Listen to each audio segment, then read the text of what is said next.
Модернизация оборудования, подготовка кадров и побольше выездов. Театралы Якутии возлагают большие надежды на 2019 год. На прошлой неделе Владимир Путин подписал указ об объявлении следующего года годом театра. Репортаж с Аргаланы Захаровой.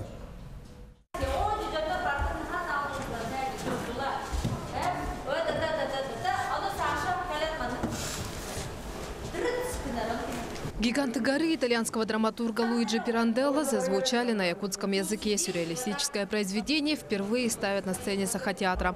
Маски, мистические образы, необычные формы. Театр не стоит на месте, пробует новые жанры и подходы. Это абсурдистская, сюрреалистическая пьеса. Мы работаем, и для нас это не является какой-то преодолением какой-то незнакомого. Поэтому Сахатеатр – это, конечно, театр евразийский. В этом его феномен. В репертуаре давно не только якутская драма. Переводить спектакли начали еще в советское время. Тогда для жителей сел и деревень артисты были настоящими героями. Раньше гастроли были очень систематические. Это было для деревни, это большое событие.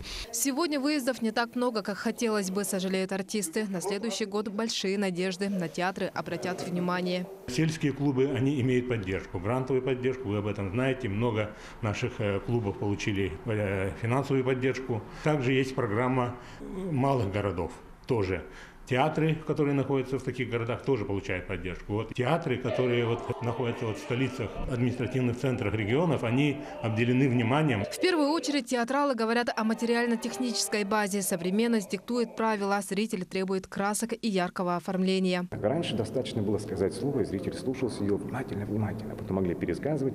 А если вдруг актер, а еще какое-то действие его воспроизводил на сцене, это был экшен. Сейчас этого мало, и нужно какие-то новые средства изобретать коммуникации зала, сцены и зрительного зала. Год театра в России станет знаковым, уверены представители культурного сообщества. При всем его консерватизме перемены дадут толчок развитию искусства. Аргалана Захарова, Павел Пахомов, Семен Семенов, Якутск.